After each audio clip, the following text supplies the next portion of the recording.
Ladies and gentlemen, the platform for research and development, your preferred YouTube channel on research methods, is dedicated to those who have little or no knowledge in research, and those who want to refresh their understanding and knowledge of research as well. Students pursuing research at undergraduate and postgraduate studies would be greatly benefited. We are proud to present to you an inspirational and motivational program for researchers across the globe, especially PhD scholars. The PhD Journey.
Okay, a very good day to everyone and welcome to International Mega Webinar Series via YouTube Live, the PhD Journey Episode 4. I am Chalida here, a Senior Lecturer in UiTM Cawangan Kedah, and I will be your moderator for today's session. We are honored and glad to have two prominent panelists with us today. Okay, the first speaker, Professor Technologist Dr. Roziah Mohd Janor. She is the currently acting Vice Chancellor of Universiti Teknologi Mara UiTM. So let us watch.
Okay, that was an excellent introductory video of Prof. Roziah.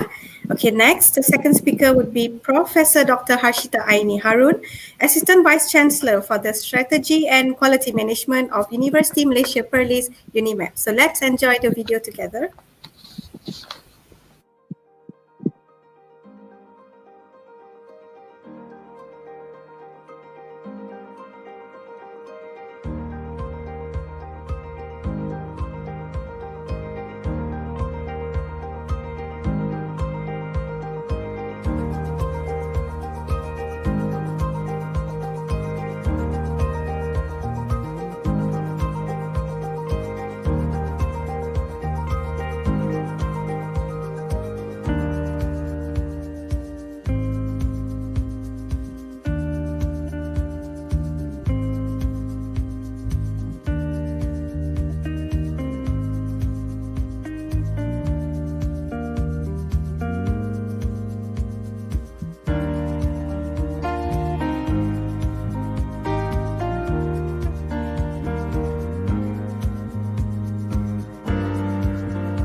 Okay, thank you for the excellent video for Prof. Harshita. So we would like to thank you, Prof. Roziah and Prof. Harshita, for your willingness to spend some time and to be with us in this sharing session today.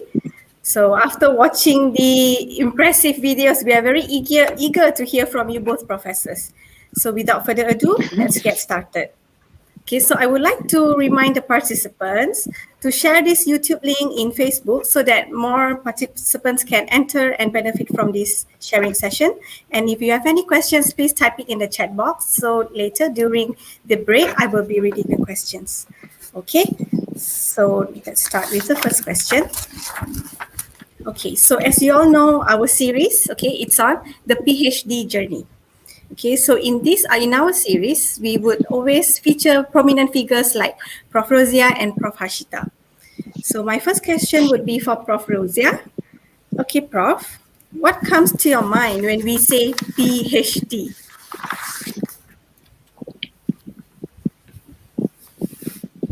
Prof. Roziah? I can't hear your question. Okay, what comes to your mind? What comes to your mind okay. when we say PhD? Okay. Okay. Well, for me, it's actually, how to say it?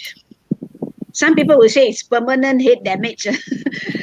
But basically, PhD is actually, it's a must, actually. It is something that is, for a person that you want to call as academician or academics, PhD is a must. It's like a passport. If you want to be an academician and you want to move up in a career path, PhD is something that you have to have. That's what I said earlier in our conversation outside of this live session. PhD is like a license. All right. So with or without with PhD, you can pursue much better in the sense of being academics. If you want to go for your proposal, if you want to go for your research and so on and so forth, PhD is a testing ground. That's what I can tell at the beginning as a starting point at this point. Khalida, Dr. Khalida. Okay, all right. So PhD to Prof. Roziah, it's a passport for academician. It is a license and it is the testing point. All right. So, okay, with that, In a way, let's move. You can't escape. Yes, we cannot escape. Okay. So Right. for Prof. Harshita, so all of us have gone through different struggles and challenges in our PhD. So each of us have gone through our PhD and I'm sure none is easy. I would say that. Okay, so what motivates you to keep going through your PhD journey? Thank you, Dr. Chalida. Yes. This is a very interesting question in such a way that, well, okay, let's put it that way. The corny answer probably is, and the answer that people expect to hear from you would be the passion. And for me, certainly is wanting to know what is going to come out of the topic that I started to research, what was going to be the outcome. Well, that would be the straight answer, if you like. But for me, more importantly, I think, the honest answer for me was, personality-wise, I've started something, so I've really got to finish it. There's no way I'm going to start something and not finish it. Secondly, I was actually on the government funding, so I was really, I had that accountability. I needed to complete my responsibility in this sense. But on a more personal basis, when I started my PhD journey, I had to do it by uprooting my little family at the time. And in doing so, I feel that, if they've kept their end of the bargain, I needed to actually keep my end of the bargain, which was to finish my PhD. And therefore, that was the prime motivation, if you like, aside from, the passion of exploring into the unknown, exploring into the subject that I wanted to explore. I think that's a given. but you need all these other personal motivations to keep you going as well. So that's really my answer. Thank you. Okay, so glad to know why you really made it through your PhD is because other than passion is definitely to finish what you started. Okay, that is your principle is to finish what you have started, and it's also because you have a government scholarship. So you like it or not, you have to finish your PhD successfully, and also because of family. So no matter what our reasons are, we must always keep persevering and to finish what we have done. Okay, so especially when we already register for PhD, we are always very enthusiastic and eager at the beginning. Okay, it's always like that. In reality, the journey to a PhD may not be as smooth as what we expect at the beginning. Okay, so this question I would give to Prof. Roziah. So what are some of the misconceptions people have when entering PhD? The misconception that we have when we first enter PhD. Yes, Prof. Roziah?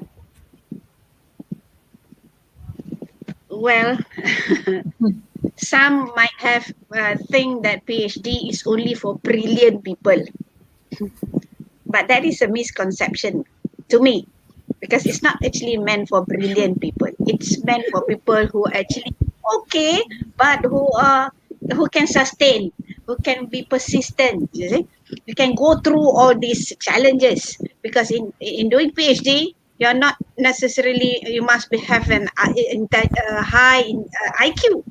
You must have also your balance with your emotional quotient and also spiritual quotient.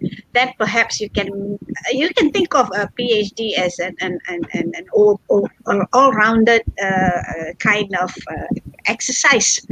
To me, the way I look at it is as an exercise. Okay, if you want to be somebody out later in the future, try and go through this PhD journey. All right, that's one thing. So people thought that PhD is only for brilliant people. To me, it's not. And one more thing is actually PhD. Some people thought that you are going to pursue it for the sake of gaining more knowledge.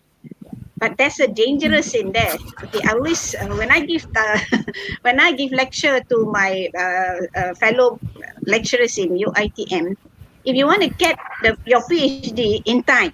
Now people are talking about PhD on time, right? Finish within 3 to 4 years. Don't have this kind of intention that perhaps you want to gain more knowledge. You want to seek for lots and lots of knowledge. There's a danger in that. It is a misconception. You want to go into, as I earlier mentioned, it's a 3 to 4 years, but stick to one problem. Stick to one problem and try and solve that one problem. Perhaps you will then contribute to the bigger body of knowledge. So for one person, you should not be thinking that you want to gain lots or you want to get you want to get more knowledge out there. I would say those two misconceptions should be addressed by those who want to go into PhD. Okay, Dr. Khalida. Okay, yes, Prof. I totally agree with you, Prof. Number one, PhD is not just for brilliant students. It's more of for people who can balance between their IQ and EQ. Okay, so point number two, yes, we always hear people say, you shouldn't aim to change the world with your PhD. You do not. Okay, so in order to finish your PhD successfully and graduate on time, so you need to just have one problem and you solve that problem, and then you can get your scroll, right? Okay. Right. So thank you, Prof. Yeah. Okay. So after entering into PhD, okay, with so much of enthusiasm, then you will start the sessions of meeting with your supervisor and the real PhD journey begins. Okay, so my next question is for Prof. Harshita. What was your PhD title and what made you decide to choose that title to work on, or why do you choose that research or study? So please, Prof. Thank you, Dr. Chalida. Now that you've asked me why I did it, I really have to scratch my head. Well, okay, let's answer the first question first. What was my title? Basically, the area was corpus linguistics, and the title, more or less, is a corpus-based study of appositional constructions in written Malay. Why did I do what I did? First of all, obviously, at the time, I was very interested in corpus linguistics, and I was looking for an area where there was, unexplained area.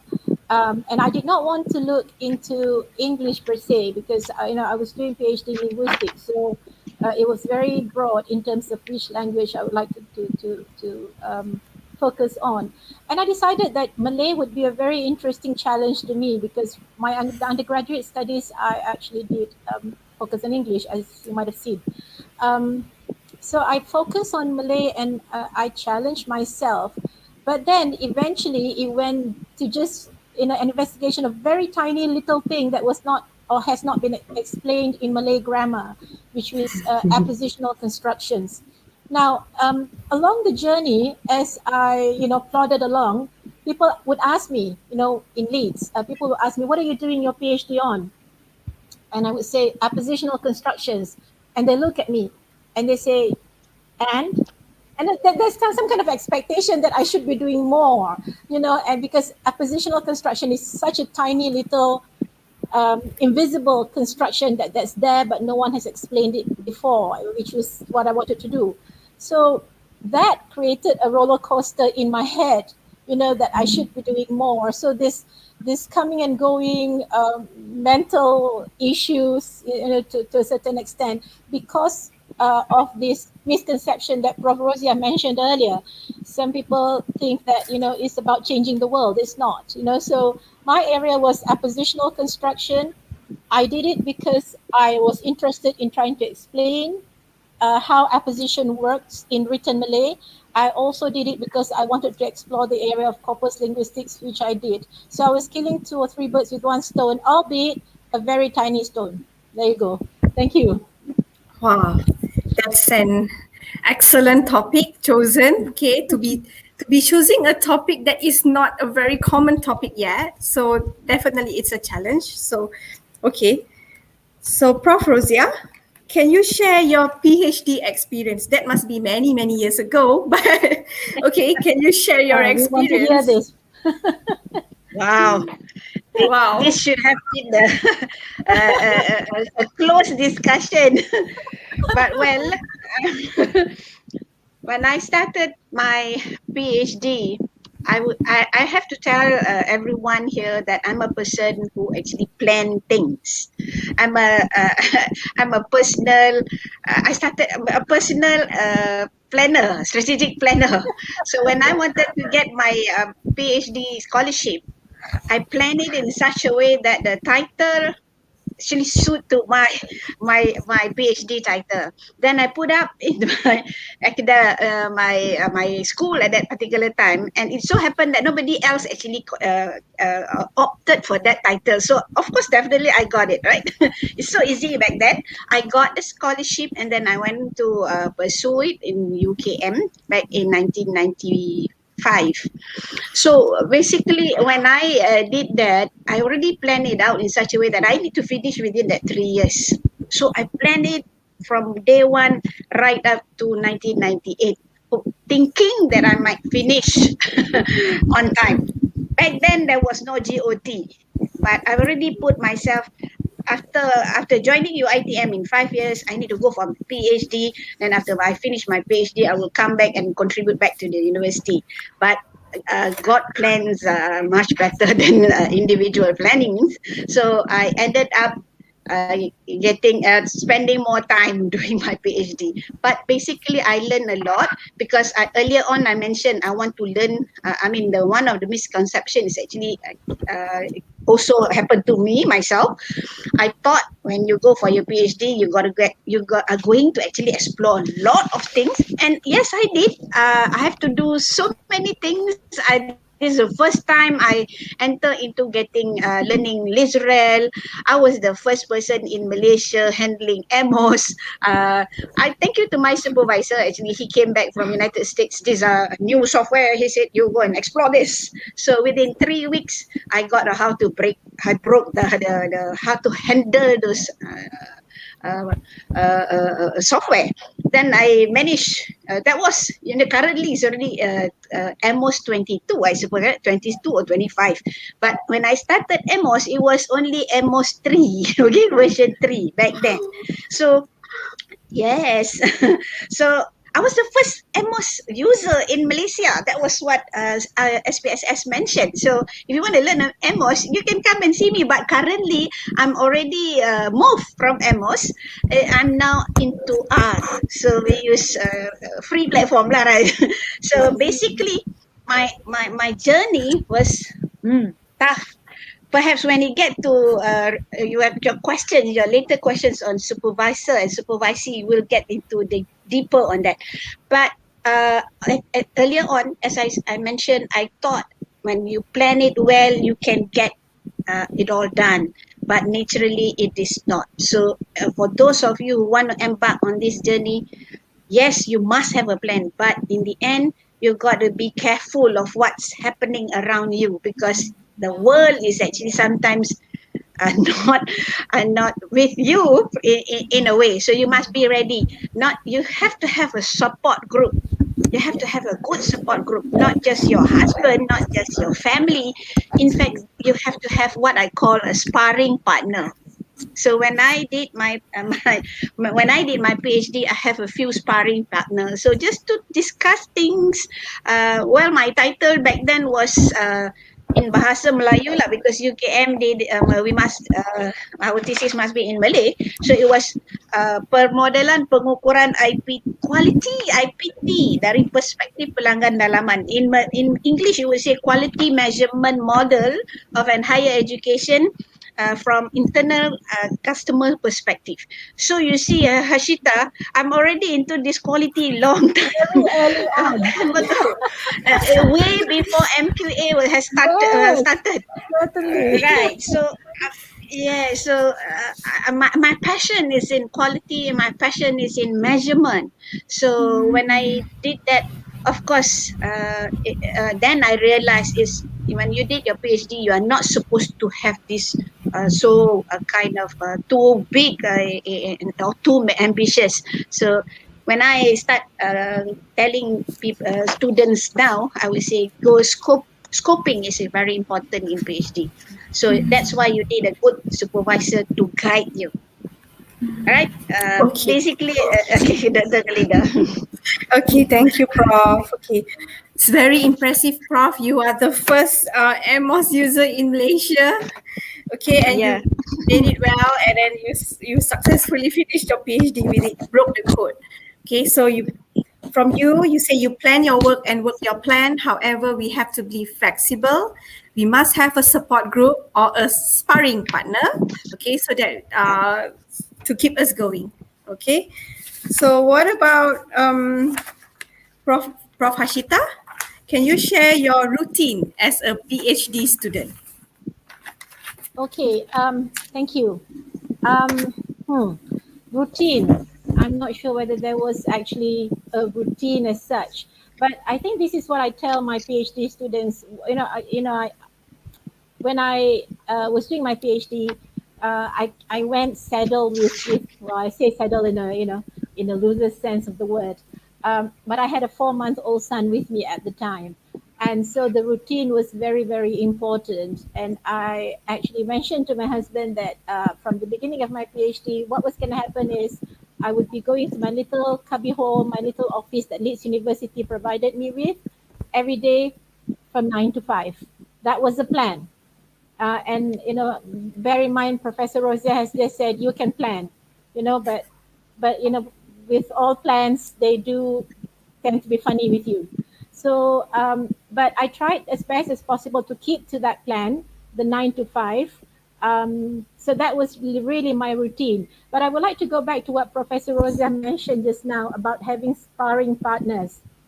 Now, two people I fondly remember till today.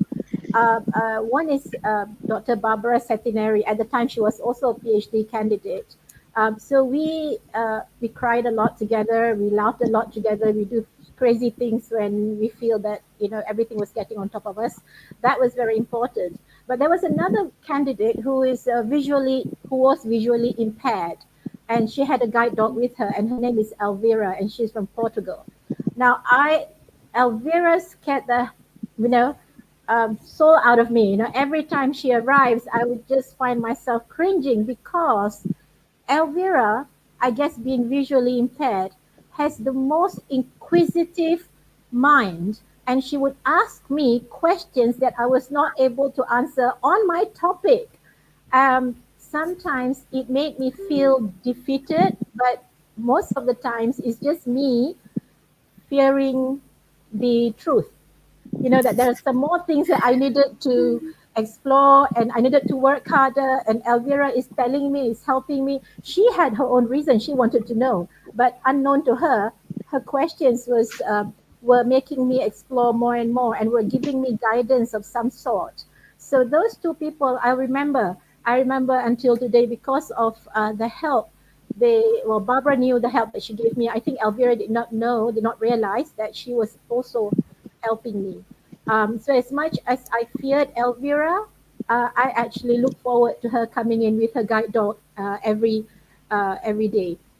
So the routine is very important, and sticking to it, but also you need to know when to let go. Sometimes you just got to put everything aside and walk out and get a fresh breath of air, clear your mind and challenge yourself. Am I doing right? Am I doing okay? And so on and so forth. So it is really, I mentioned roller coaster earlier. It is a roller coaster to your mind, but it's an okay roller coaster.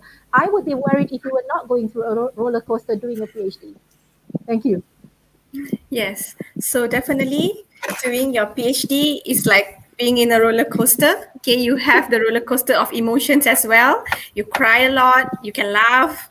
Okay, and what Prof. Harshita said, we must learn to let go. Okay, so to all our PhD students, aspiring PhD students, so sometimes during PhD journey, when you feel that it's too tough, you must let go, give yourself a break, and then you come back. Okay, so do not push yourself too much until it is over your limit. So that is what I personally think as well. Okay, so definitely PhD is not any easy journey. Okay, and strength and growth comes only through continuous effort and struggle. Okay, so Prof. Roziah, can you recall what was the toughest time in your PhD journey? Okay, have you ever felt like giving up in any point of your PhD? And how do you overcome the struggles you had? Please, Prof.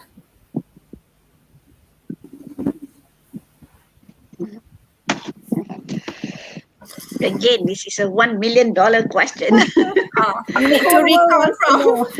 Well, to tell you the truth, if you're looking at, you're asking from my personal journey, definitely. It is tough. It is tough. I would have to tell if I were to tell anyone the exact thing that happened to me, I would say, don't go for PhD. But then, it's the toughest time is not at the beginning. The toughest time is when you about to submit. In my case, when I was about to submit my draft, my thesis draft, I was actually challenged by my very own supervisor whether I can go and I can pursue sending it in for my for review. All right, that was my toughest point in my PhD journey, and in fact in my whole life. I can now laugh at it, but at that particular time, I did not.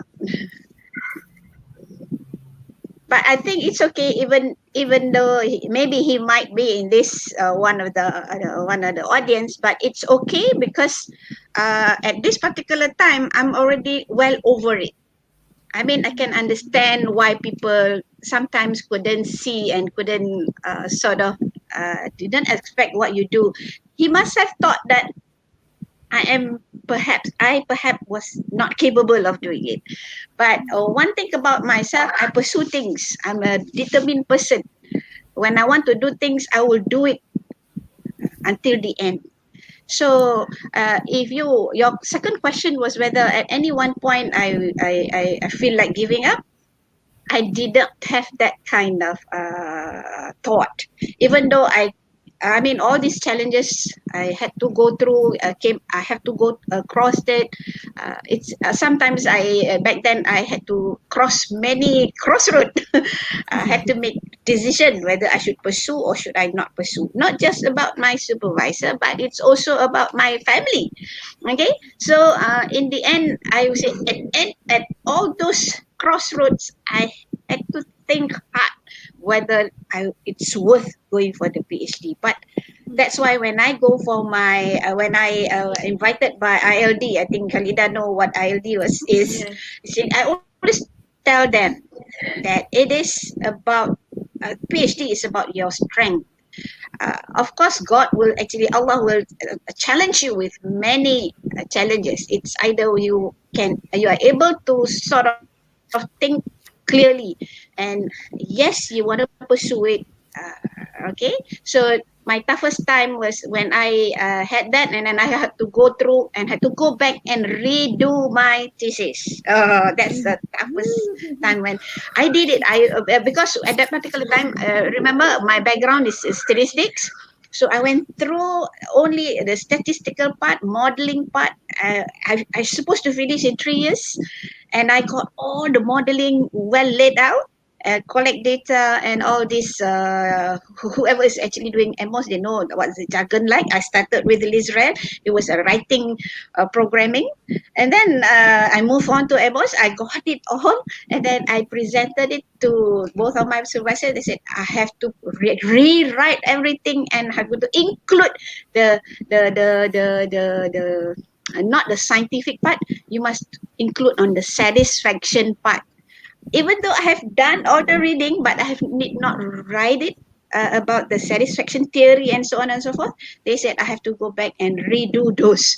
That was actually I felt like going all flat and die, but finally I managed to bring back the strength, and I went on and spend about 1.5 years more to rewrite. So my PhD is not just purely modeling kind of things. I have to go back, and it's a combination of science and humanities. So the satisfaction theory was got to be brought into the thesis. But I'm glad that I did it.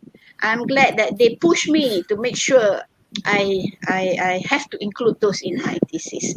So what made me want to share this, because during the sharing during the thesis, the viva, my first supervisor then was earlier on was my second supervisor, and he said, "Did you do all this?" I said, "Yes, prof." "You mean all of this?" I said, "Yes," because you asked me to do it. So I cover all angles. So from the satisfaction theory right up to modeling and measurement theory.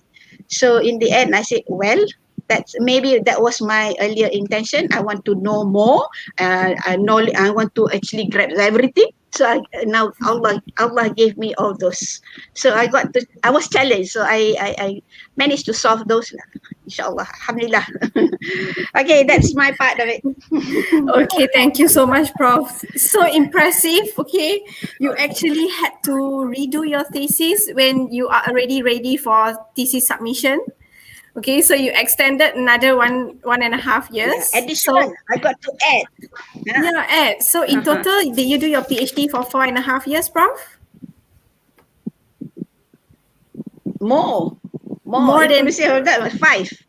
5 years. Okay, the thick of my thesis, the thickness of my thesis, I got into this thick.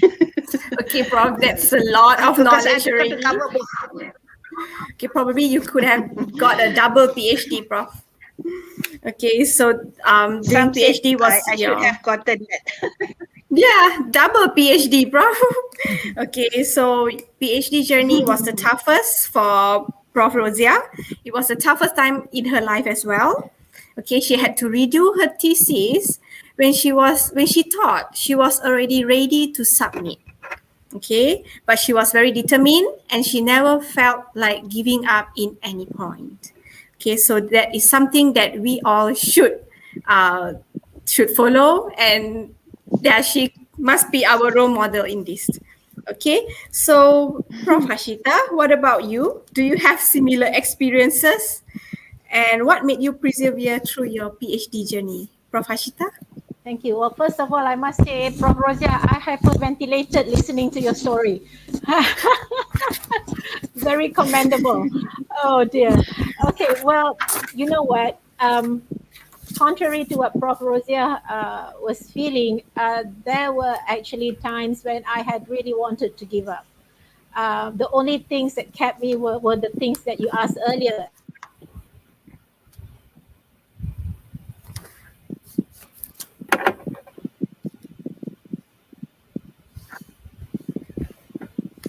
Prof. Harshita?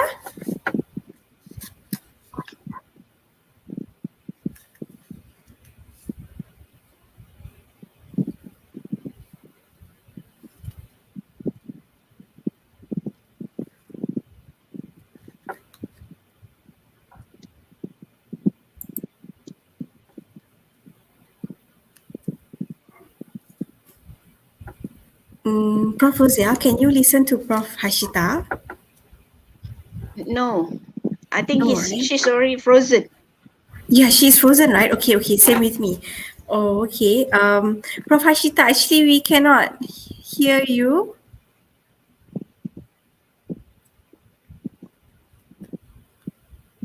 I think she left the session.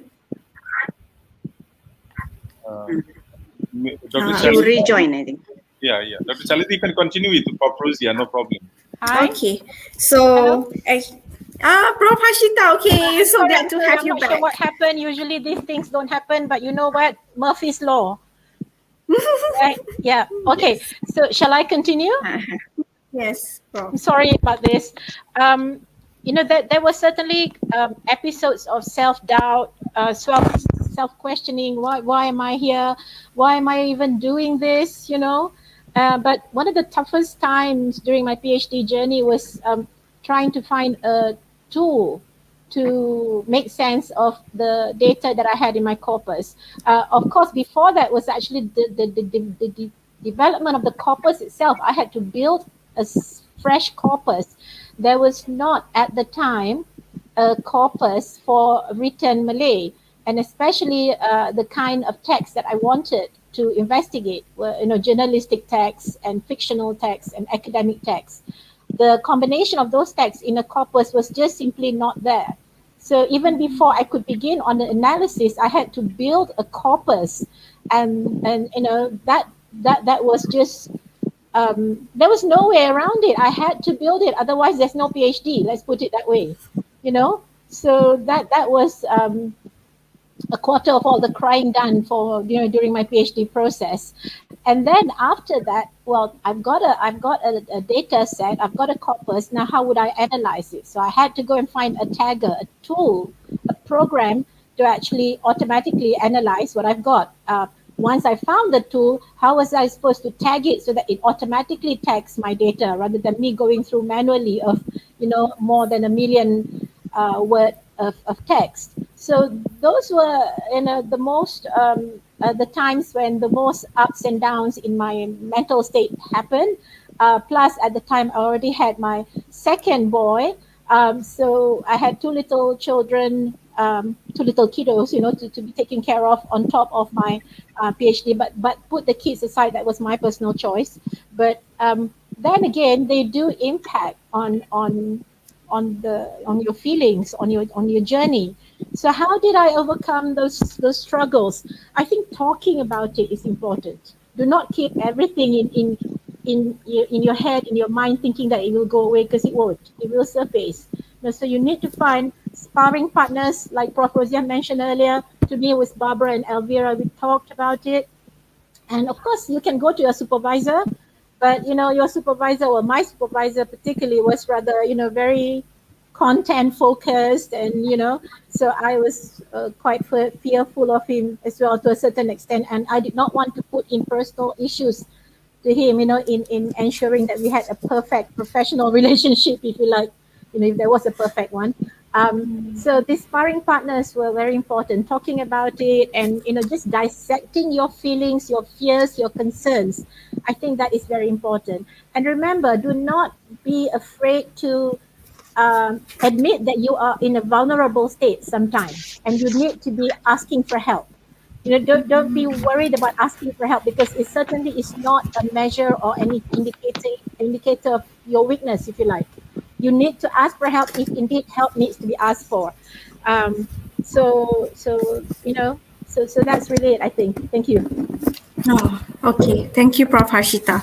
So to all our PhD students, so I would like to remind you, okay, what we learned from Prof. Harshita. During your PhD journey, okay, which I also faced, there are episodes of self-doubt and self-questioning, whereby we are thinking, what are we actually doing? Why are we here? And why are we in this journey? Okay, what am I actually doing? I do not understand. So, and during the journey, when you think that time is a little bit tough, you need to talk about it. Okay, so especially we ladies, right? We talk, we cry, okay? So we don't keep it inside us. Okay, like Prof. Harshita, she had Barbara and Elvira. So like us, we have to find our support group, probably our fellow postgraduate students in the same faculty. Okay, we must have our sparring partner, like what Prof. Roziah suggested. Okay, and we must acknowledge and accept the feeling. We must know that we are vulnerable, we must accept it, and then we need to ask for help when we feel that we need to. Okay, so don't keep it to yourself and keep all the stress in you, and one day I'm afraid it will burst. Okay, so that so maybe we will give a little break to our panelists, okay, and answer some questions from our audience. Is it okay? Yes. Sure. Okay. So I will ask this to both professors. So either of you can answer. In PhD journey, what things we think more important we schedule? Wait, how do I rephrase that? What? Okay, never mind. I need time to rephrase. Okay, question 2. How both professors dealt with unexpected situation. When you found that things do not go in accordance with your plan, so how do you deal with that situation? Leader? Yes? Can you hear me? Yeah, we can hear you. So how do you deal with unexpected situations? So Prof. Harshita or Prof. Roziah can answer. Okay, maybe I'll take that one first, yeah? Can you hear me, Khalida? Yes, okay. Right, okay. So how do you deal with unexpected situations? First of all, you need to go into the PhD process understanding that the unexpected will happen. You need to go into the PhD process understanding that and acknowledging and admitting that the unexpected will happen. I mentioned to you earlier, the unexpected for me was, those things that I already mentioned, finding, building a corpus and coming up with a tool. And also one unexpected thing that happened to me was my supervisor had a fall. He had a fall and he was absent from work for 2 months. And that was really unexpected for me. And, he was really, a person that I looked up to, and I was very dependent on him to a certain extent. So what happens then is that you need to take stock of what you have and really stand back from the situation and make sense about it from a logical perspective, from a commonsensical perspective. Because sometimes when the unexpected happens, you tend to react very, very quickly and blows it out of proportion. So you really need to stand back, take stock, understand what's happening, and then decide what to do. And the decision on what to do does not really, you don't have to be making that decision on your own. You have time to go and talk to people. You have time to reason things. it's never cut and dry in a PhD process. You always have avenues to go ask for help, to get clarification. But I think the most important thing at the outset in a PhD process, understand that the unexpected is always going to be there. Thank you. Yes, Prof. So we have to expect the unexpected, right? Yes. Okay. So Prof. Roziah, would you like to help to answer question 2 as well? So how do you deal with unexpected situations and when you found that things are not? Just now we couldn't hear you, Prof. How do you deal with the unexpected? Can you hear you? Can you hear me now? Can. Yep, now can. I was actually kicked out from the system earlier. Okay, how do I deal with unexpectedness? How do I deal with unexpectedness? I think the way I look at it, I mean, if I can think back during that time, I will handle it myself, but I always like what Prof. Harshita mentioned, I just pull out from the routine. As a PhD, I just forget about whatever I'm doing, and then I start looking at other things. So something fresh, something. If you are actually looking at modeling for that particular point, if you get stuck and something not right somewhere, I put those aside and I went into something else. I mean, still related to whatever problem that I'm solving, but and then I just put that aside. So basically, until now, even though I'm not in my PhD anymore, that's what I would do. That's how I solve problem. It's actually about solving problems. So you just need to take it away. Move away from that situation for the time, for maybe a short time, and then do something else. That's how I handle things. Okay, that's a good one, Harshita? Prof. So yeah, okay. So we take a break and then we start Did you fresh hear it? after that.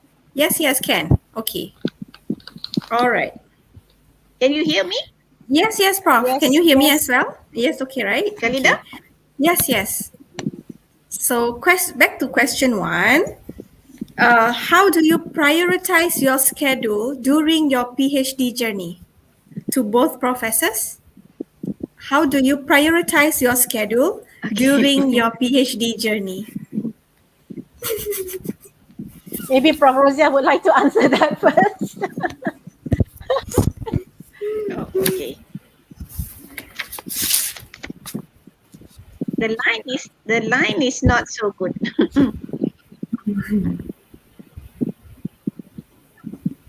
Hello? Yes. Okay, we're okay.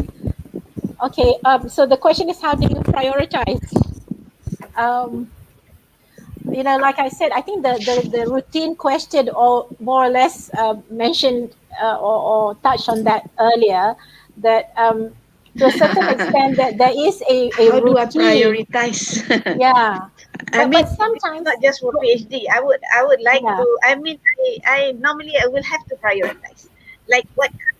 Okay, when you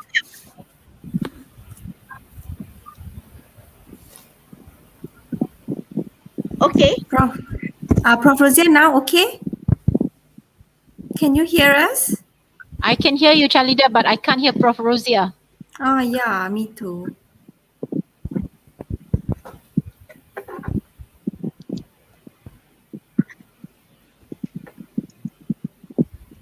Prof. Roziah, can you hear me?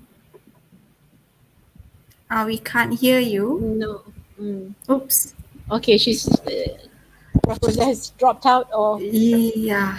she's kicked out of the system again. Okay, maybe Prof. Harshita, you can continue. The scheduling, Yes. like how do you prioritize anything? How do you prioritize anything? So it's not really about PhD, but I think in anything, everything, you've got to prioritize, and that's really based on what kind of output and outcome are you expecting to see, and the urgency of the matter. And I hear you mention the word schedule earlier. Yes, you can have a schedule, but sometimes things happen at a certain time that you've just got to cater to them at the time. So you've got to be rather flexible to a certain extent. I think that's a very not a very easy question to ask, but certainly is not confined within the confines of doing a PhD alone. But really, as you go along in life. Thank you. Okay, thank you, Prof. Harshita. Prof. Roziah, would you like to answer? Can you hear us? Prof. Roziah, are you there? I think there's something wrong with the audio, maybe. Okay, I have problems with my line. I'm not so sure. They keep on kicking me out. But yes, I am. Can you hear me? Yes. Can you hear me? Yes, we can I'm hear you. already All right, in. Prof. I can Roziah. hear you. Yes, Okay, now we can can. All right. Okay. All right. So basically, your questions is about how do we prioritize, right? Yes. But basically, it doesn't matter whether you're in your PhD or whatever. I think you in managing life, you got to prioritize. You cannot just solve things all in one go. Everything have their own level of priority. So when you talk about PhD, what do you need to do first? Number one is look into the problems. Priority wise in PhD, go deeper in the problem statement. If you can find your problem statement, find it well, what are the parameters, then you will be things will be much easier in the future. But sometimes students, they cannot write, they cannot coin the proper sentence in putting down the problem, or the issues that they want to address. So in terms of PhD, look into problem situation first. Don't run through all or whatever things that you might think, technology, and so on and so forth. Think hard in terms of the problem. Take 20% of your time to dwell into problem. Okay? Because then you got to summarize the situation and come up with a problem. And then only you start thinking of how to solve it. Remember? So a PhD is about solving that situation. Then only you start thinking, what kind of model that you want to use, what kind of software you are going to use. So all problems will have to be somehow or other will be solved using software at this particular time. I mean, we are in this technology era. Okay, so don't embark on the technology first. Go into the problem, then only you start thinking about, then you go into the journals to see whether, what others have done, if this is the this kind of problem, what do they use, what their approaches. Then you go into your systematic review also, and so meta analysis and so on and so forth. But from my point of view, look into the problem first. If you have a good problem, you'll have a good thesis. Right? Because remember, when we do our PhD, it's about contributing simple thing, contributing to the body of knowledge. So, and fell in love with your problem, the PhD problem, right? Then only you can be motivated to solve it. And when you want to solve those problem, you can have everything, everything under the sun. You can start looking for people, for those help that Prof. Harshita mentioned, right? You go into those and ask around. How do they handle it? What do they do? Then you put it down. And now with all this technology currently, it will be much easier. I would say if I were to come and sit down and do my PhD again, I would take about 1.5 years to solve it. Right? Yes. Can you hear me? Yes, Prof. So Thank you. basically, that's it. I mean, priority you have to make.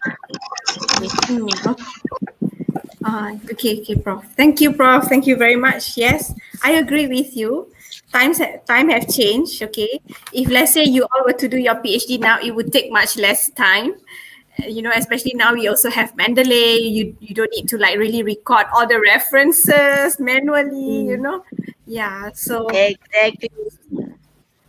yes. Okay, so can we answer another two more questions, Prof?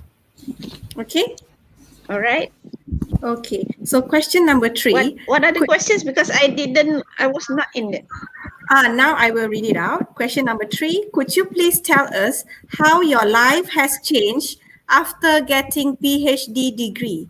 Addressed to both professors.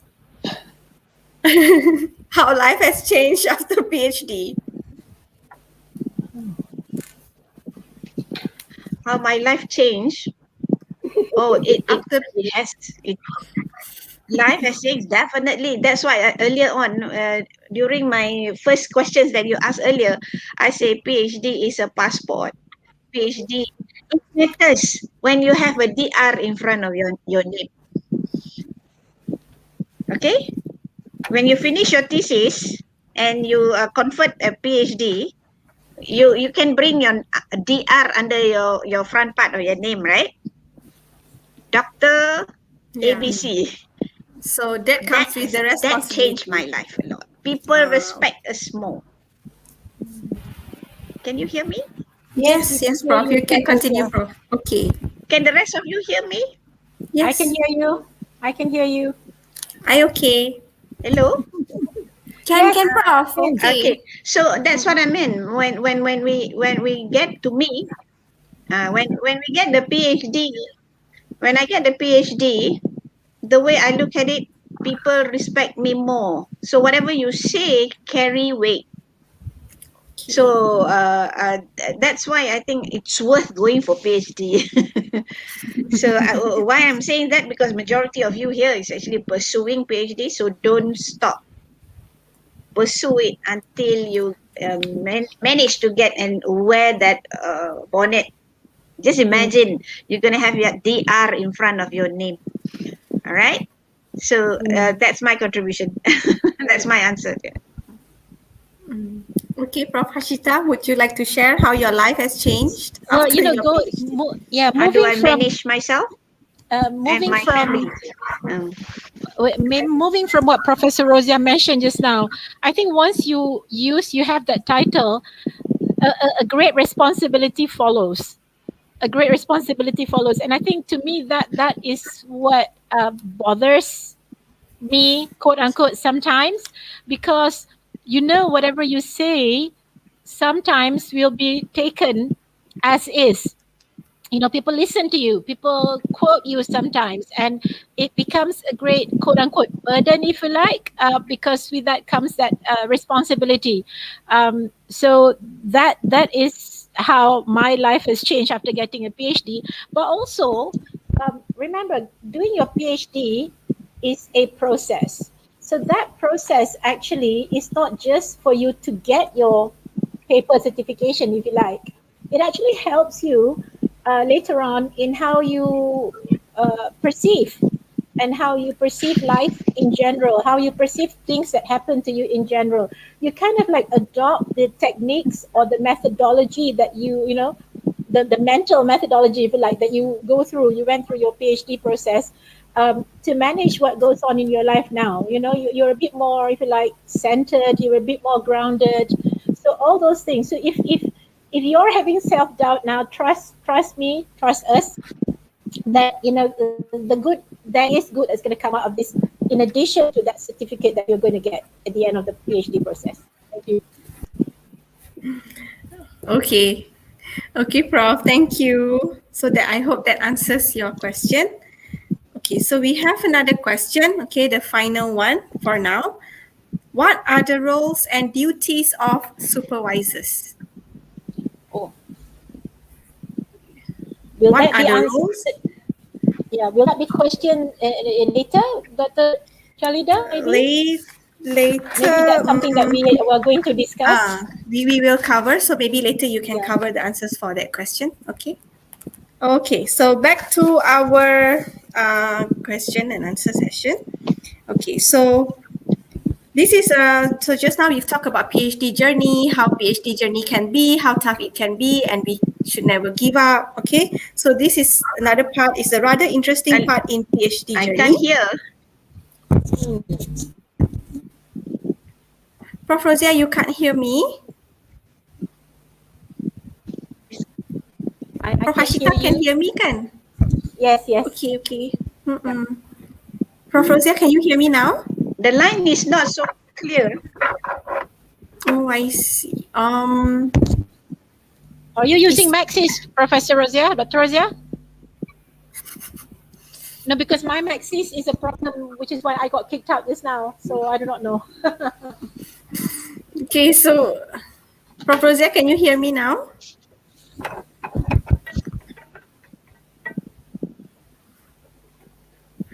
Prof. Roziah, okay? Now? I mean, it's actually not clear. No, I mean it's actually. You can hear, but it is I can hear breaking, you, is but it? from time to time I can't hear it. I see. It's Okay, okay. so let me ask Go the ahead. question slowly. Okay, Prof. Sometimes. Roziah. Okay, Prof. Roziah, do you think that having a great supervisor will ease one's PhD journey?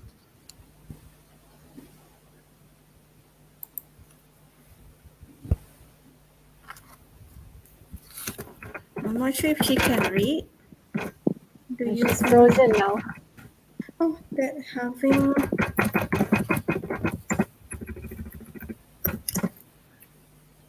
Prof, do you think that having a great supervisor will Good line. ease? Yalida. Okay. Yeah. Okay. Can I type the question in the chat box? Can you read the chat box?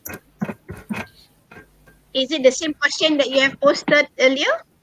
It's about the supervisor, Yes. right? Yes. Question 9. Okay. Do you think that having a great Question supervisor 9. will ease one's PhD journey? Question 9. Okay. All right. Yes. I got your question. All right. Okay. Supervisor, having a supervisor is a must. In any PhD journey, having a supervisor is a must. All right. But having a great, the question is great supervisor, I would say there's no such thing as great supervisor. They are human too, okay? So supervisor are human. Myself, I'm also a supervisor. I don't treat myself as a great supervisor.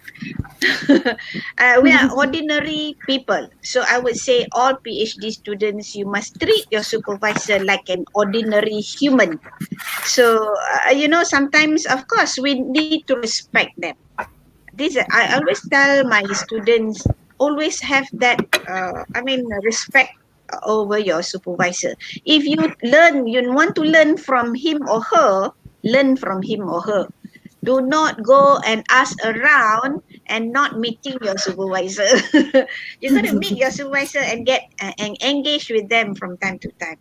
All right, that's my thinking about whether a great supervisor will ease one PhD journey. Because to me, there's no such thing as great supervisor, but normal human, normal supervisor will do.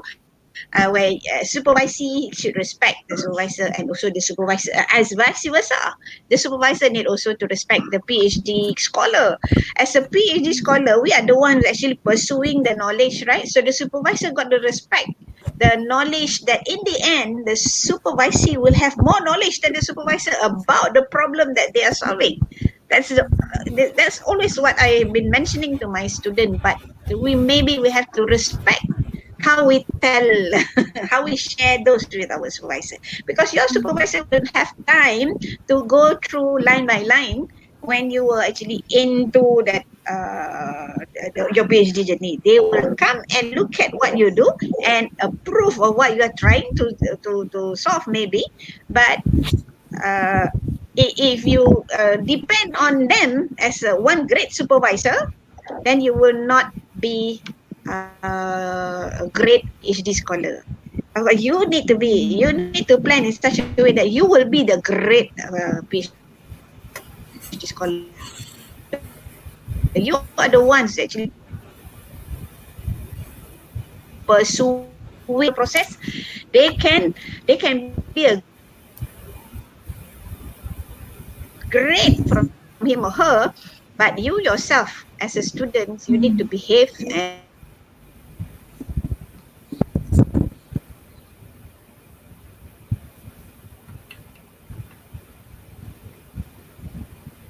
Oops. Yep. I think Prof. Roziah has this. Oh, she's back. Okay. Yes.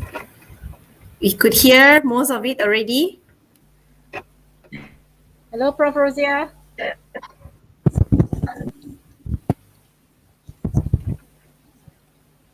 Prof. Roziah?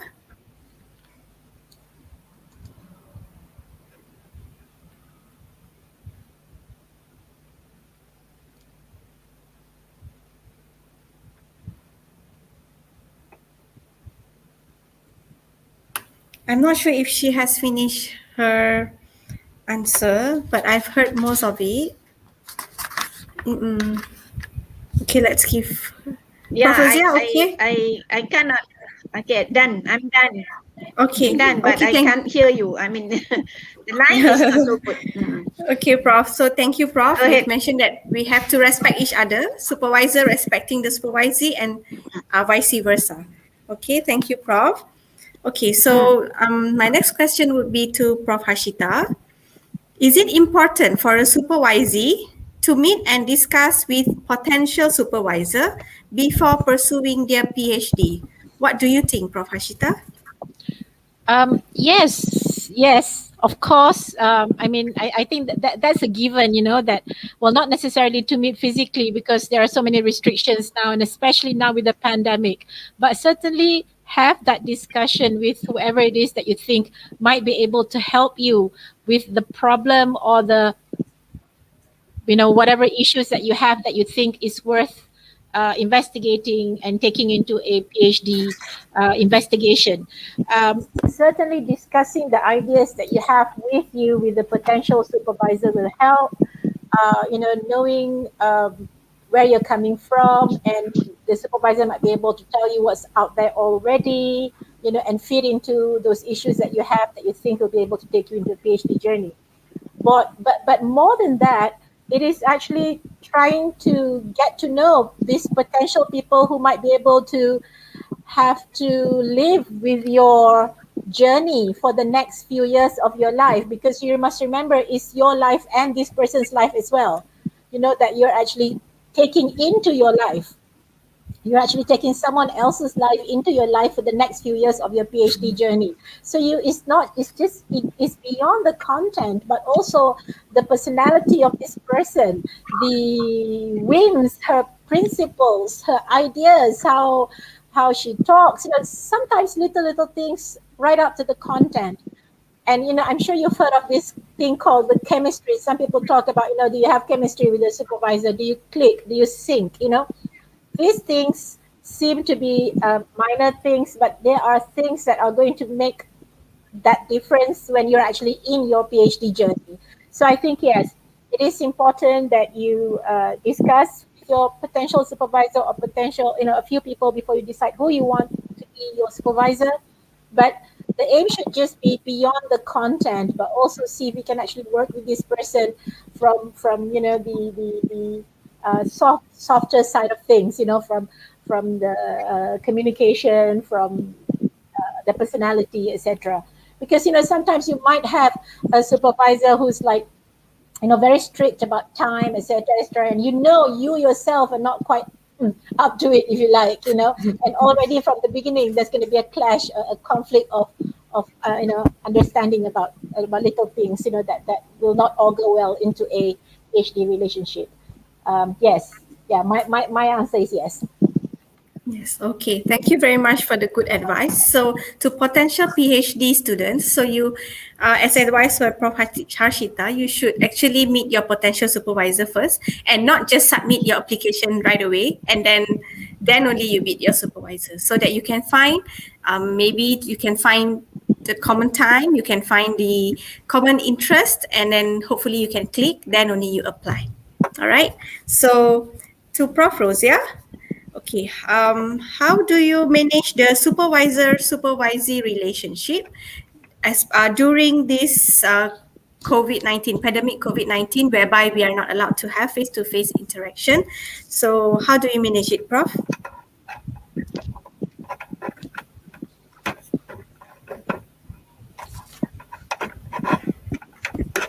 Prof. Roziah?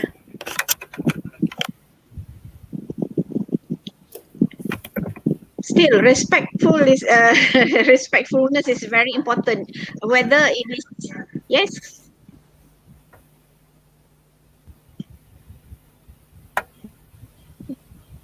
You hear me? Hello? Yes, we can hear you. We can hear you, Yes, Prof. Roziah. yes. Hi. The way I look at it, it's breaking again, right? Hi, Kind hi. of. Can you hear Yes, me? yes, Prof. Yes, yes, can, Prof. Cannot hear me? Can. I think we have to end this session because I couldn't be, it's not effective for me to speak because the flow of thoughts is actually not well, not so good, right? The Oh, line. that's... Khalida? Yeah, now okay, Prof. Oh, okay. All right. Oh, yeah. So the question Okay. is about how do I foresee this relationship between supervisor and supervisee, right? During the And COVID-19. managing... I would say, can you hear me? Yes. Yes. Yes, we can hear you. Yeah. Okay, I would say you have to, we have to maintain and remain professional, even though it's going to be online. It has to be shadow. If you want to see your supervisor online, plan it in such a way that maybe every Wednesday at 3 o'clock, you just plan it as a student, you assign the time. Right, and ask your supervisor whether she or he can be available on that time or not. So the way I look at it, you should not be asking as a student. You should not be telling others the fact that your supervisor are busy. I don't like that kind of remarks being made. People saying, "Oh, you cannot meet this supervisor because she's so busy." But the way we look at it is for you to half an hour, 1 hour a week online would do. You can actually, to me, when I told my students to just knock on doors, right? Earlier on, before the COVID-19. But then with this COVID, we are restricted. But this technology made us available. So anytime, anywhere. So even though you are away, you can still engage with your student. I would say technology helps in this particular situation. So don't stop engaging with your supervisor. That's my point. Even though it is COVID-19, we have all these Google Meet, we have all these Teams, we have FB. Plan it well so that you can have one slot. Maybe half an hour is not enough. You can have 1 hour, but don't go beyond 1 hour because your supervisor are also they have other things to do. Have this 1 hour slot, but make sure you plan and you have everything that you want to ask and tell. These are the relationship as a supervisor to a supervisor and a student, I would say. Okay, so but plan it in such a way that your time slot is actually matched with your supervisor's time. If it is morning, if you're a morning person and he also a morning person, if it is afternoon, by all means, like myself, I told my students, my current student, arrange it during lunchtime because the rest are my office hours, right? So I'm so busy. So, that lunchtime or after office, that will be the right time for them to engage with me during this COVID-19. I see. Okay. time. Okay. Okay, thank you so much, Prof. Okay, so what about you, Prof. Harshita? How do you manage this supervisor-supervisee relationship during this pandemic COVID? Well, I think it's the same as what Prof. Roziah has mentioned earlier. The technology helps a lot. And in fact, the technology provides the students more access, if you like, to us, because it really is only a matter of time, because we can be anywhere. But provided that the time is actually planned. But I think the other thing, and this goes beyond the pandemic pandemic period, but it's also the relationship will only flourish if you are on the same page, and getting on that same page sometimes is very difficult because it's unspoken, and the trick is to speak of that being on the same page. Talk about it. What does the supervisor want the students to be able to do, and what do the students think that they can do? And most of the time, supervisees need to understand that you are not the only student that the supervisor has, and supervising you is not the only thing that the supervisor does at work.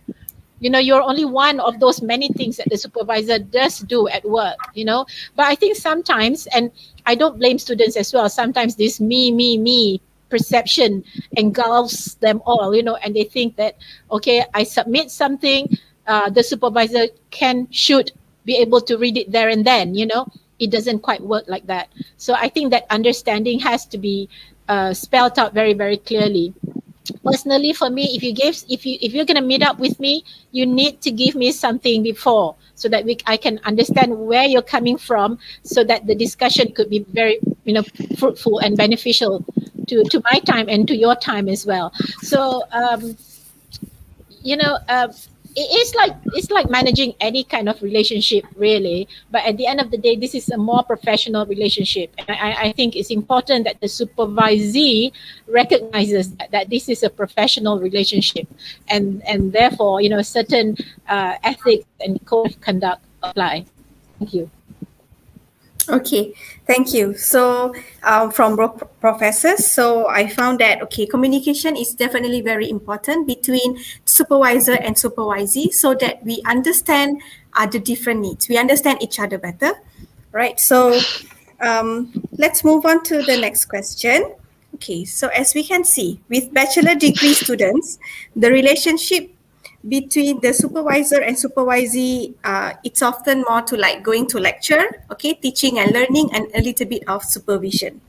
Okay, and because there are some age gap. However, for doctoral students, sometimes your student can be just a little bit younger than you. Some of them can also be at the same age as you, and some even older than you. Okay, so for this kind of situation, do we really need the boundaries between doctoral supervisor and supervisee? Because we are talking about mature learners, right? So, Prof. Roziah? Well, when you talk about boundaries, as I mentioned earlier, there's only not really a boundary. Like, don't bring up a wall between yourself and your supervisor. I have two students actually. I used to have two students which are elder than me. In fact, when she did her PhD, she was already at the almost retiring age. But the way I look at it, she respected me well, and I also respected her, not on age wise, but more of on knowledge wise. So she knew very well that I know more than what she does back then. So we have that kind of relationship. So that's why it's not so much of building a boundary. It's more of like building a respectfulness between each other. So you know when to come, you know when to ask, you know what kind of question, the right questions to ask. It's how you say things, not what you say, that matters. That's how I look at things in a relationship between supervisor and supervisee. That's it from me, Dr. Khalida. Okay, thank you, Prof. Roziah. So, Prof. Harshita, do you share the same opinion as Prof. Roziah? What are your thoughts on having quote unquote that gap? The gap. Well, I do agree with Prof. Roziah. Calling it a boundary may be a little bit too, hand in stick kind of like a situation, or stick in hand rather. Really, it's not really boundaries. It's just being professional about the positions that you are in. When you're talking about supervisor, supervisee. I think for a supervisor, sometimes it is important that, or we know that different supervisors have different needs. They come at different points in their life.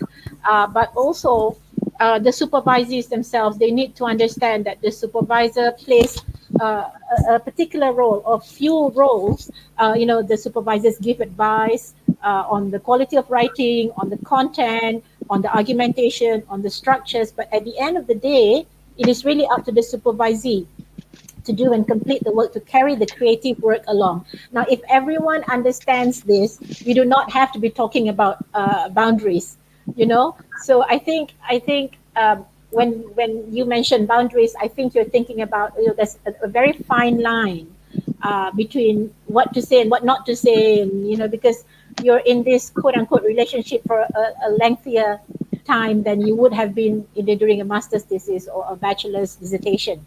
I remember during my time, I mentioned earlier, I did not ever mention about my children to my supervisor at all, because he was this, very, posh person who was very bent on talking about work.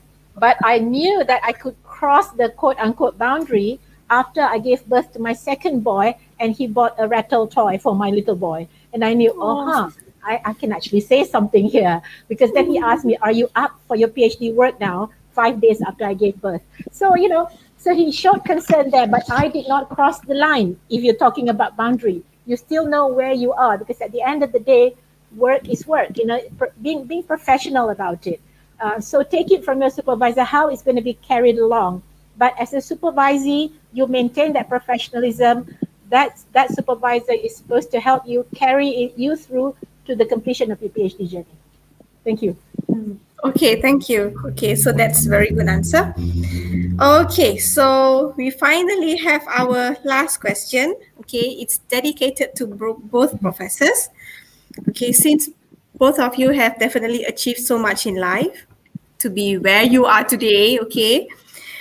So is there, Prof. Roziah, is there any principle that you hold on to in your life that have helped you to be successful today? And what is your final piece of advice would you like to give to your audience? So I address this to both professors. Either of you can answer first. Okay, I'll go first.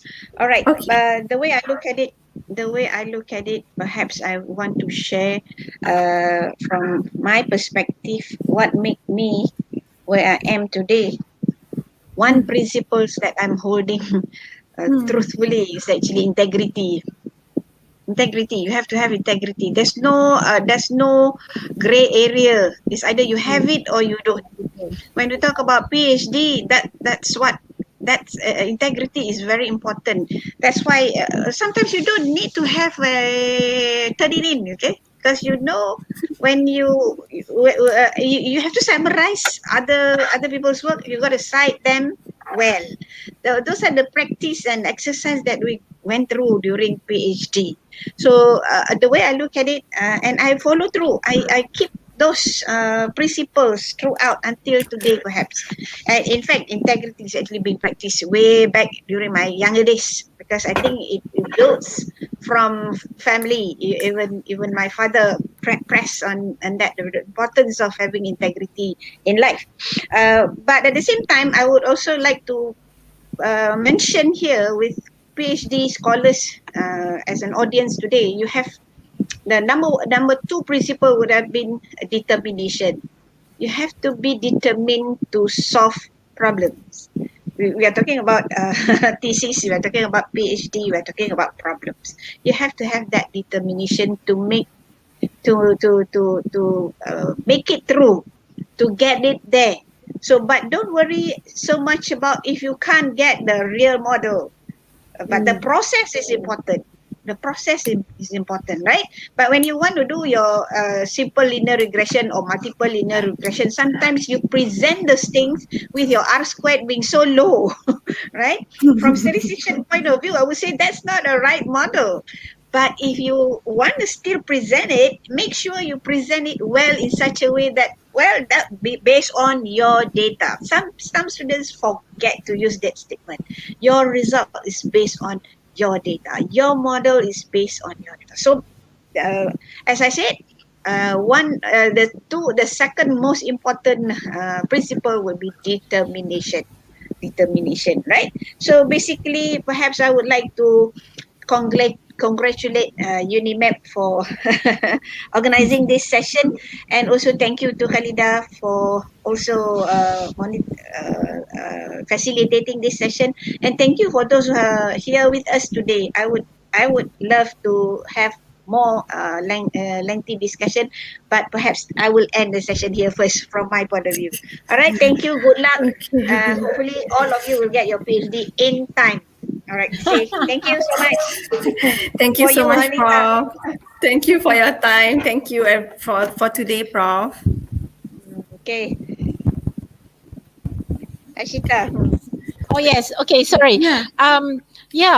You know what? The way I see it, any principles for me is about challenge. I think doing a PhD is a challenge for all of you, and the way to go about it is to understand that the challenge is always an opportunity for learning and a process for growth. If you can understand that, then inshallah you'll be okay. Of course, like I said, there'll be ups and downs. That's normal.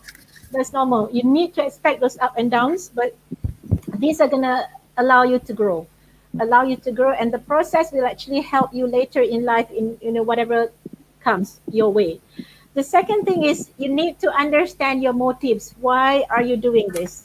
Why are you doing this? Your motives must be there, and you must be firm in your motives, because that's gonna help lead you in your PhD work and in whatever it is that you do. Why am I doing this? Your motives must be right, and what is right, well, only you know, but you have to have a motive and not just go with the flow, and build your resilience, because at the end of the day we are meant to be in this world to actually grow and benefit people and benefit each other. So I think understand that doing a PhD, and in fact anything, is actually a learning opportunity, and it's a process for your own growth that eventually will not just help you grow, but also the community, the people around you. And I think that's very important. Thank you. Thank you, Prof. Prof, we have actually 2 more questions from the audiences, if you don't mind answering. Okay. Boleh, Prof? All right, boleh. Okay, so how do you manage self, family, and PhD? Is Prof. Roziah still here? No, I don't think so. Oh, okay. So that's yeah. to me. Yay! Okay. Here. So we have a few more questions. So how do you manage self, family, and PhD? Okay. For managing self, take good care of your health. Take good care of your health. Take B complex as a supplement. You need to be you need to be healthy. All right. Vitamin B. That's important. That's important. The rest is up to you. You want to look glowing or whatever, go ahead. But to me, you got to manage your stress. You got to manage your stress. That is for your health, right? But for family, you got to tell your family that you are not on study leave. Tell them. When you do your PhD, you are not on study leave, especially when you're doing it here locally. Okay? Because the moment you tell the family members that you are on study leave, they thought you are on leave. Then they will tell you everything about family thingy. They will ask you to lead. They want to say, okay, Roziah, since you are on leave, you can do this, you can lead that, you can go and do this kenduri, kahwin, and so on and so forth.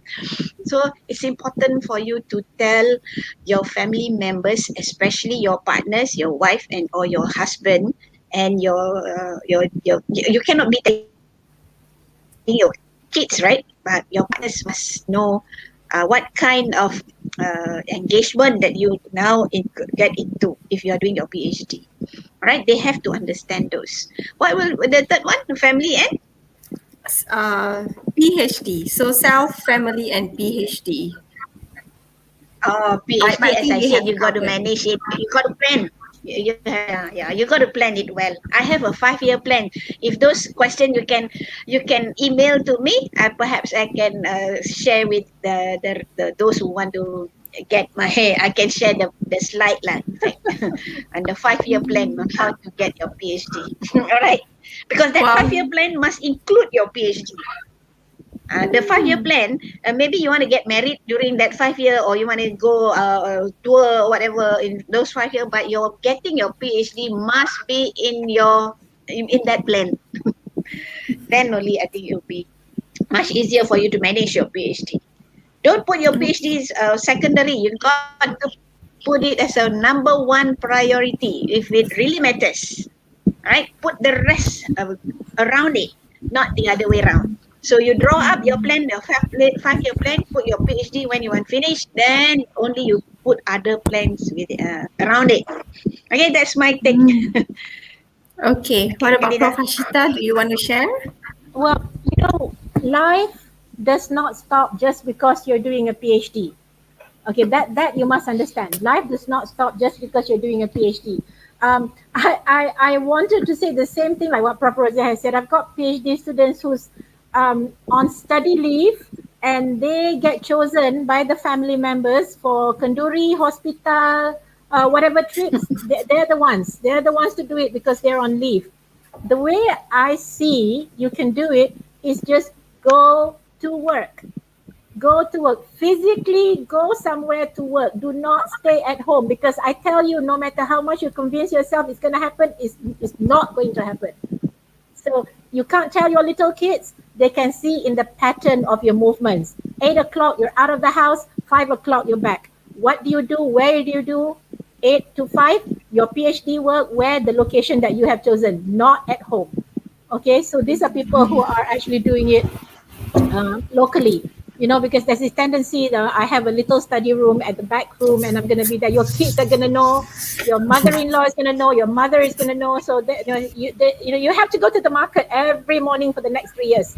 That's not going to do. You've just got to go to work, and your work is your PhD work. So, if it's possible, if you're from any of the public universities or private universities, if you can keep your little office while you're doing your PhD, ask to keep your little office so that you can go to your little office every day during work days to do your PhD work. You are working. You have to have that in your mind that you are working. Don't call it study leave, that's just a term, but you are working for the next 3 years for your PhD. So the support system, however, must be good. You must have a reliable support system. Okay, so that may be in the form of, whoever is around you, but they need to understand this is how it's going to be. Nothing's changed except that my scope of work is different, but I'm still working. I think that has people got to understand that. Thank you. Yes, that's a very good one. Okay, so we have to have a fixed working time. Let's say you have 9 to 5. So every day you must be at your station 9 to 5. So with that discipline, then you can have the gradual progress. Okay, so I hope that answers the question. So the next one, I think we have answered that. Okay, the question was, which is more important, approach the potential supervisor first or submit application without approaching? Okay, so Prof. Harshita has answered that. Okay, so we have to approach first so that we can find the content and we can discuss on what are the issues that we can do for the PhD. Okay, so the final question, would you please discuss about supervisor responsibilities? Okay, so to both professors. The role Supervisor's of responsibility, supervisors. number one, is to guide the supervisee. Okay. That's the only number one responsibility. Guiding. The guiding is like, they're the ones who actually not to say maneuvering, they're guiding. If the supervisee goes the other way around, The supervisor are the one who's telling you, you know, you're not doing it right. Oops. We've lost her. Yeah, we've lost her again. Prof Roziah.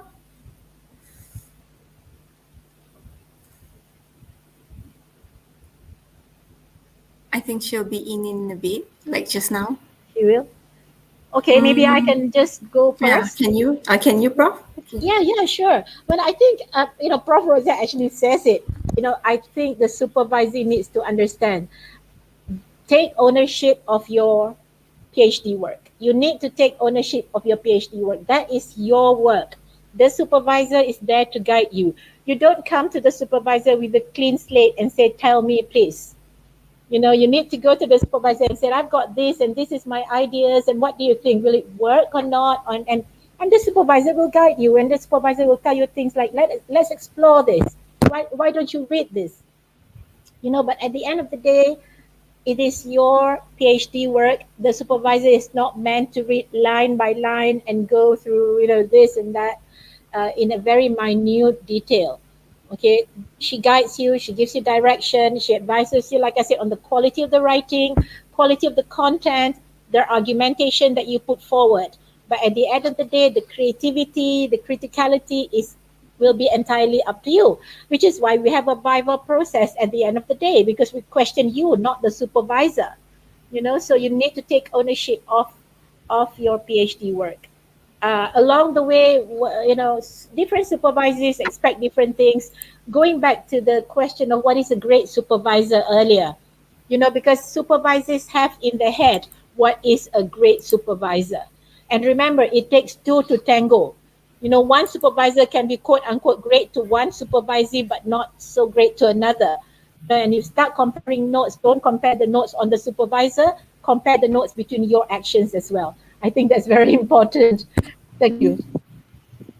Okay, thank you, Prof. Harshita. Okay, Prof. Roziah, would you like to? I didn't get your question because I'm out of the stream just now. Actually, same Prof. question. Harshita is answering that question, the same question, Okay. the responsibility of a supervisor. Okay, good. Mm-mm. Okay, so Prof. Roziah, would you like to continue with yours just now? Guiding the supervisee. Yes, that's what I mentioned. The responsibility of a supervisor is to guide. That's the only thing they need to do. Guide. No, not telling the answer, not giving the right answer or whatever. It's just a guiding. That's my answer. Okay.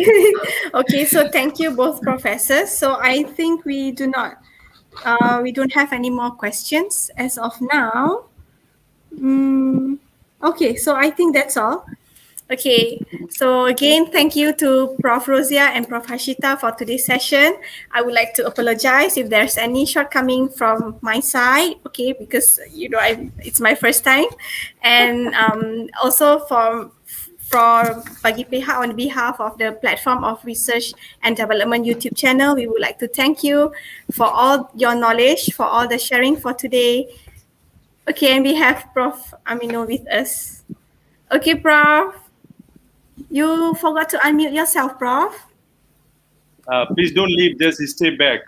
We will end the podcast, but stay back, please. Just for a few minutes, Okay. Okay. Thank you, Prof. Roziah. Thank you very much, Prof. Roziah. Thank you.